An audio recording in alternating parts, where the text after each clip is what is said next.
Let's watch about Chinese peptides, bro. I actually want to learn about this. I really don't know much. Here's what I know going in. There's like these fucking biohacking drugs out of China that are like, I guess, built on the same core principle that the GLP-1s are based off of, but it's like more advanced, and some of them can make you apparently focus more, or some of them can more aggressively lose weight, and apparently they're sweeping Silicon Valley. What's going on with Chinese peptides? Put it inside me. That's what Silicon Valley is saying about something called peptides. These ostensibly magic drugs aren't exactly legal and are often sourced from unregulated factories in China, but that hasn't stopped them from exploding in popularity amongst in-the-know techies and corporate bigwigs, with promises that they can do things like— That's the article I read. This is all I know, by the way. I read The Booming Business of Chinese Peptides back in December on Bloomberg. So that's where my knowledge on this comes from. I don't really remember anything else. like burn our fat, tan our skin, focus our brains, improve our sleep, and horny our libidos. And it's promises like these that are just now inspiring normies to start poking themselves with the magic juice. Yet one question remains. What even is this stuff? And is this all gonna end really bad? Okay, that was two questions, but— Dan Toomey. Simply put, peptides are chains of amino acids that help your body perform various functions, from healing a muscle tear, growing skin cells, or producing an entire above-ground pool's worth of testosterone, as mine's been known to do. There are some famous peptides you've probably heard of, like insulin and oxytocin. Peptides like these are created inside of the body using proteins that we consume through food. But the things that we'll be talking about today are peptides that are created synthetically in a lab and are then injected straight into your bod with a needle. You might be familiar with glucagon-like peptide 1, or GLP-1. Drugs like Ozempic or Wegovy inject a version of GLP-1 into your body, which helps you lose weight. These shots are legal and have, quite frankly, been everywhere the last few years. But their popularity has spurred a hunt to find new every ad is GLP-1 or sports betting now. Peptide drugs that might also yield other health benefits, which is how we've reached the more colloquial umbrella term of peptides, referring to stuff like GLP-1s, but also dozens of different experimental and off-label shots with names that, when spoken, make you sound like a total droid. I'm on Retta, tesamorelin, and then NAD nasal. IGF-1, LR3, BBC TB500, EPC 157, GLP-3, GHKCU, GHK, TB500, retatrutide, Melanotan 1, TJC, BBC 157, GLP-1, N-acetylcholine, GHKCU, BBC 157, DCIT, MOTC, tesamorelin. The world's becoming very cyberpunky, huh? This is like something you'd read in a sci-fi novel set in the future, where everybody's transhumanism or something, where you're trying to evolve past your human body, biohacking maybe. IGF-1, LR3, epithalon, thymosin alpha-1, ARA29, virilantide, PT1 for 1 oxytocin. What? Since these shots are unregulated and understudied, not a ton is scientifically known about what peptides will do to your body. Yet peptide takers hope that stuff like BPC 157 will repair their muscles, GHKCU will reduce their wrinkles, dihexia will help them focus more, ipamorelin will help them sleep better, and Slytherin will help them diabolically scheme against the boy who lived. Nice, dude. Sometimes these peptides are sold individually, but they can also be combined to create so-called stacks, or groups of peptides taken at the same time to get different effects. Many pep pushers that corner you in the gym shower will talk about their own unique stack, although certain ones come with fun nicknames like the Wolverine or Glow stacks. There's such a broad category of things being sold as peptides that it's hard to really paint with a broad brush, because on the one hand, the GLPs, those are safe. People have been taking those for, decades now. So we're currently in the early adopter phase, just as we've been with any other kind of like new development where there's the first crazy guy to get a car in the late 19th century. And to be clear, like there certainly are risks that are, because a lot of these things haven't been studied at all, really. And listen, the real thing is that none of these are approved, right? So none of them has been tested. There's no trial on how they do after a long period of time. So everyone's just kind of trusting. I feel like I could just put anything, put water in a little vial and then say, this is GXR1317 or saline, and say it like this will make you, maybe not water. Yeah, I'll put GLI-0 Z. It's saline and it's gonna makes you run faster or something. And then you inject it and you just like, hey, you feel like it's working. We have to do it for 2 months. In a clinical setting. So we don't know necessarily if the people taking peptides now are like the first crazy guy to ride a car, as you said, or like the first guy to give their baby opium, essentially.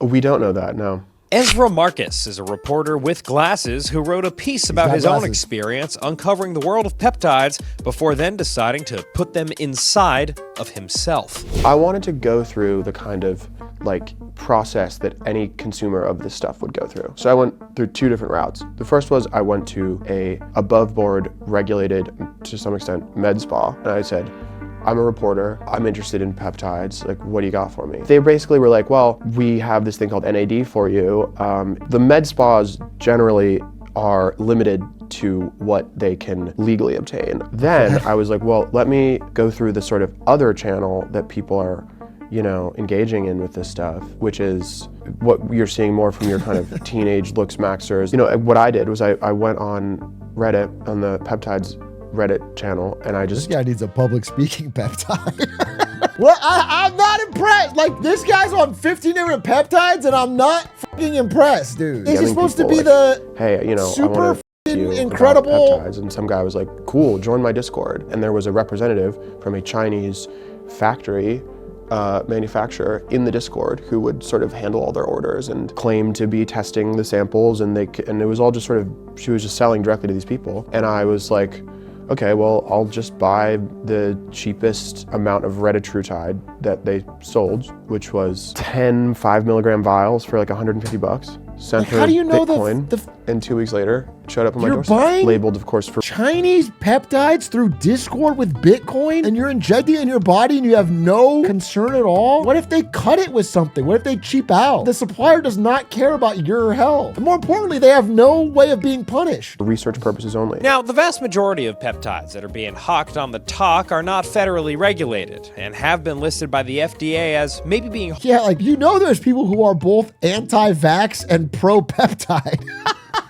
Probably a lot of people. Like, a lot of people are like, I will not put that vax in my body. I don't know what's in it. And then they're on fucking Discord like, well, I have to get this fucking peptide. Do you understand like how crazy that is? There's gotta be a huge overlap between those groups of people. Harmful, which is why you'll often hear influencer types referring to them online as peppers to bypass social media censorship. Pretty slick stuff. It's also why many of the peptides that you'll see available for online purchase are listed as being for research purposes and come with vague 5-star reviews from unnamed sources. Now, all this is to say that you can't go out there and just cop peptides. Okay, wait, this is crazy because this just means there's a gigantic market for reselling Chinese peptides. Like, I could just find a Chinese supplier, knock together a website in one day, and then I resell at a markup, and it's like, this is the proven formula. I could drop ship peptides right now for money. I could do that with my fucking channel.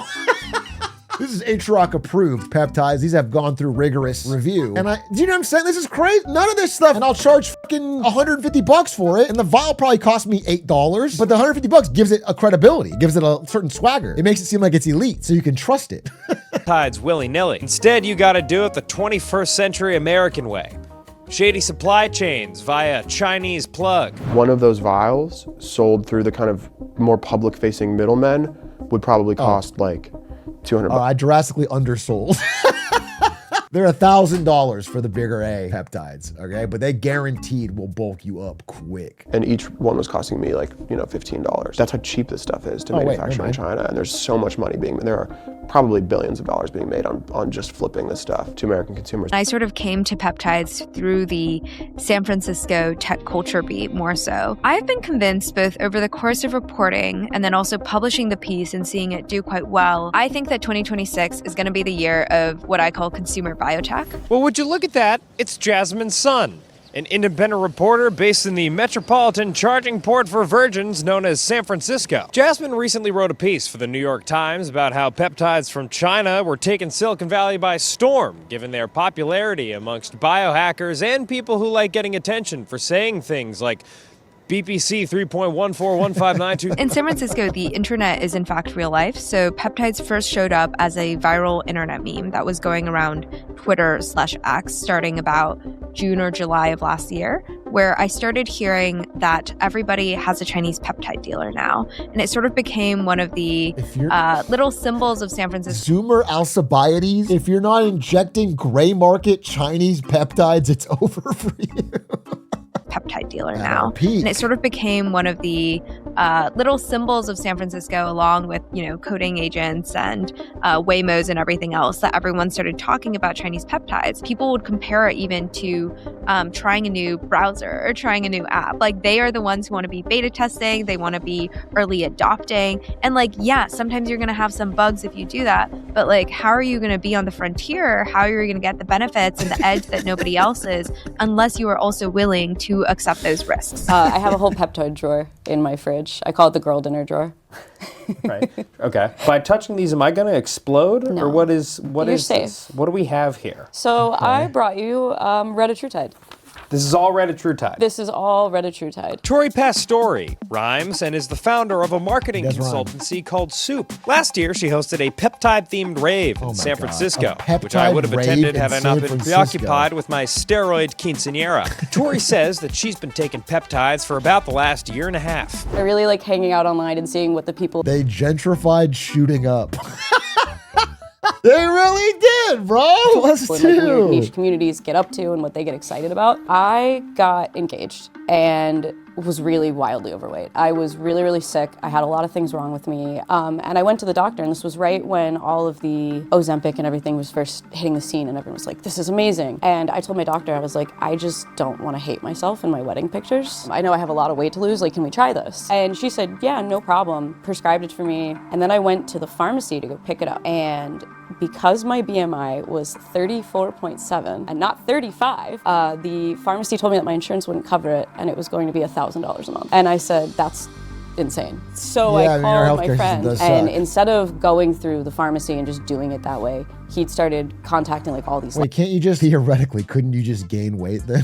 Couldn't you just BRB and then you go to KFC and you just fucking pig out and then show back up, get your insurance covered? I'd want to say, I'm not an expert on this. I don't know. My understanding, I do read two healthcare investor substacks. GLP-1s are kind of 90% upside. They're good. The health benefits you get from GLP-1s outweigh the risks, and they're expensive. That's the downside. But chemically, I don't think there's a major problem. At least my understanding for now. I wanted to come in and say, besides the obvious minimal side effects like nausea, diarrhea, and vomiting, there are major side effects like pancreatitis and thyroid cancer for these GLP-1s, including for Ozempic, evidence that the weight loss you get can be largely attributed to muscle and bone mass if you don't work out. Of course, I don't mean to fearmonger, so as always, talk to your doctor before injecting things into your body. The citations for these things will be in the description. Obviously, this stuff became massively huge in the past 2 years. Long-term effects have yet to be seen. I don't think they have multi-decade trials. That does not mean every peptide is fucking thumbs up, right? And being how do I get this over here? How do I make these things myself? How do I give people access to this? So he started using himself as a lab rat. I trusted him. I was like, you know what, if nobody else, then, at least he's doing it on himself first. First peptide shot. I had side effects that I would say 99% of people do not have, and it was still worth it to me. But for that first probably 2 or 3 months, I barely ate anything. I was throwing up every day. I pooped my pants twice in one weekend in public. What the f? I can't imagine buying a Chinese plug peptide over Discord, getting it delivered, injecting it, and then you start pooping yourself and throwing up, being like, I better keep injecting this. I better keep going. This is going well. I'm gonna keep the cycle. And then endorsing it. Trust the process. But haven't we all? Also, to answer your other question of what other peptides have I taken, I did a round of copper peptides. What's that? Copper? Mm-hmm. Like what the penny's made of? Yeah. You need that too. It's actually, the copper ones are really crazy. I'll bring you some next time. They're purple. They look like a video game item. What does that do to you? It's really good for your hair and for your nails and your skin, and a lot of the girls are taking them now. But you're not taking that anymore? No, I did a month of that. And why'd you stop? There's such a thing as copper toxicity, and you don't want to do that full time. Yeah, I don't know, bro.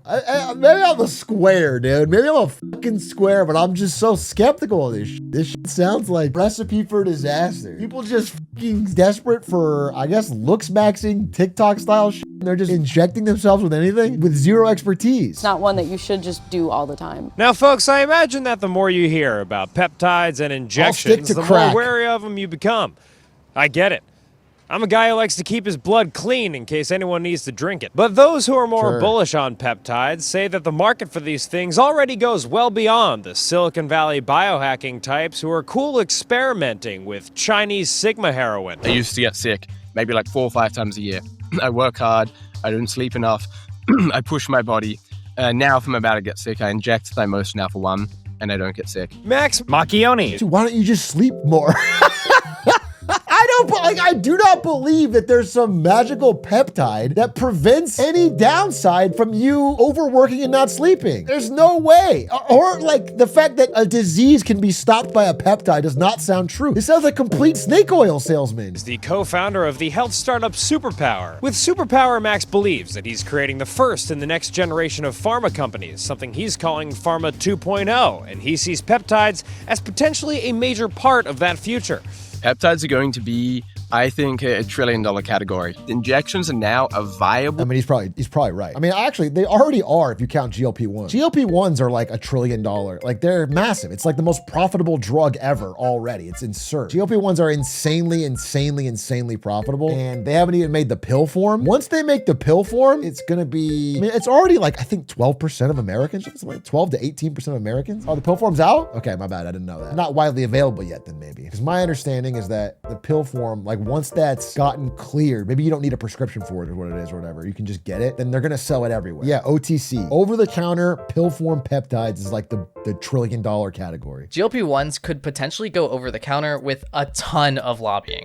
But with the FDA, it's not likely. They have an acronym called GRACE, which stands for Generally Recognized as Safe and Effective, and since this stuff doesn't have extensive enough history, it's hard to get past that. That's without even mentioning the risk factor for misuse and current recommendations requiring professional supervision. Form of drug delivery, which opens up the kind of the drug purview to include other injectable peptides.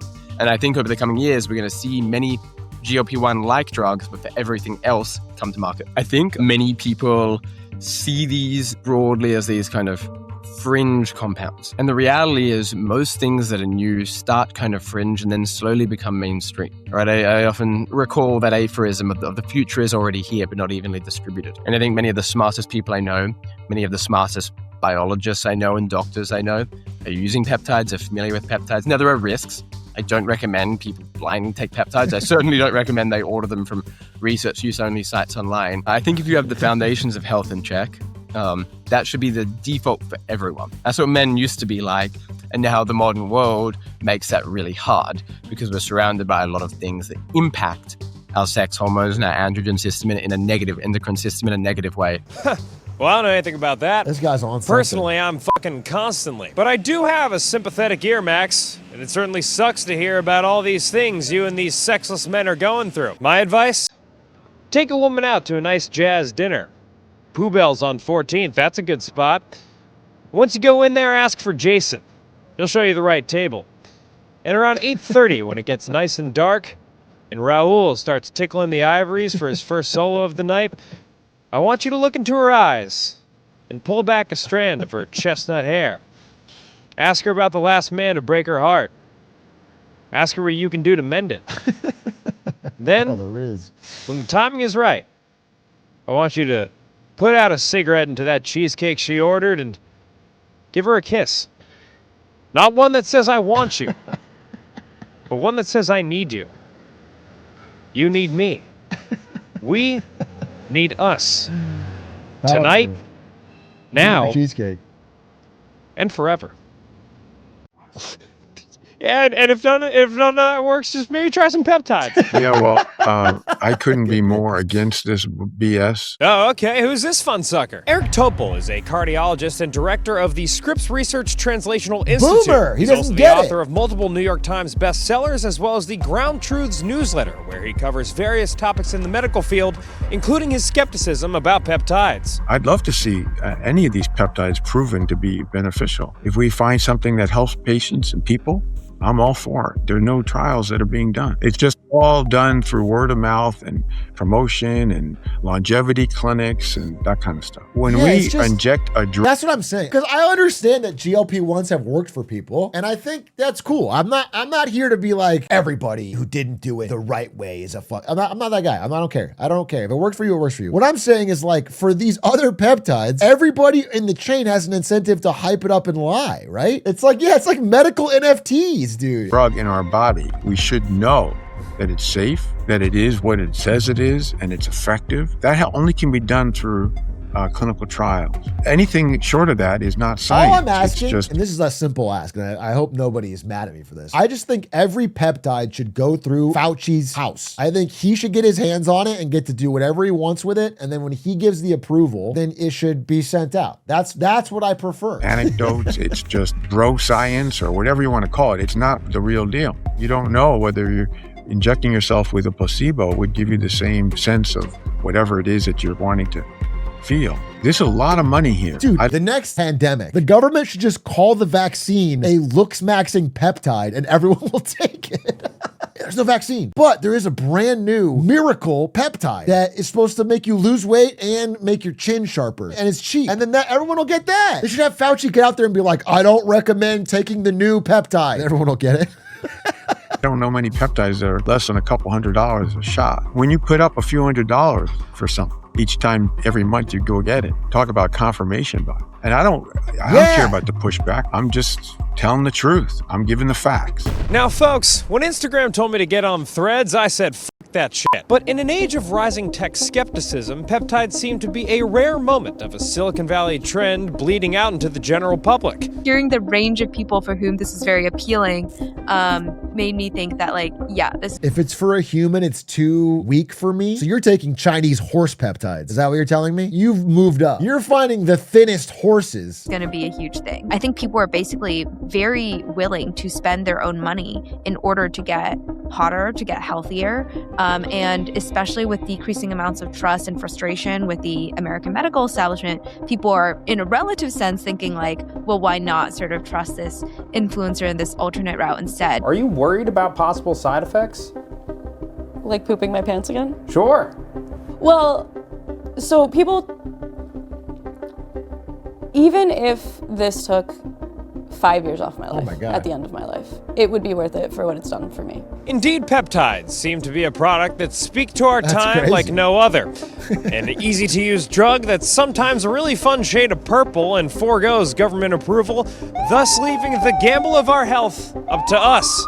I think if you ask, I mean, listen, if you got cancer from it, you flash forward 20 years and you've got cancer or something, or your liver is failing, right? I think you would change your answer, no matter what you say now. The people, those of us inundated every day with images of seemingly regular citizens with perfect hair, perfect skin, and somehow 8 different abs on their stomach despite having a desk job at Salesforce. The folks who look at these substances, weigh the pros and cons, and still have the risk-taking appetite to give a Discord moderator a few Bitcoin to cop an order from China, wait a week for delivery, swirl up some dust in a vial of water, take out a needle, look in the mirror and say, hey, guess it's worth a shot. I'm actually kind of impressed people were doing that. Not in a good way, I guess, but I couldn't imagine just getting a vial at my door from a factory in China and being like, all right, and then I don't know. To me, that's wild. Like, you have to just be like totally desperate. I think it kind of began in bodybuilding. Actually, it was bodybuilders and these like CrossFit type communities who first started experimenting with peptides. If I talk to the average bodybuilder, is it safe to assume that they're using peptides? I mean, I can't speak for all bodybuilders, but I think competitively speaking, like the ones that are doing well competitively, 99% of them are. How did you develop your stack Pause. So to a certain degree, we're all our own science experiment. It is kind of our responsibility to making sure that like our health is in our hands, you know. So like every 3 to 4 months, I'm getting blood work done just to make sure everything's okay. What are you benching right now? Oh shoot, bro, I don't really bench often. Chest presses. Yeah, What's your max? Okay. What do you max out at? I do like dumbbells. Dumbbells. Okay. Yeah. What? So like, on each side, what's the biggest dumbbell that you do? Like 40s? Like 130 on an incline. All right, guys. Next week, I'm going to be doing Atrioc peptide tier list. I'm going to inject all of them at once, and I'm going to tell you how they impacted my life and made me feel. And then I'm going to sell you some.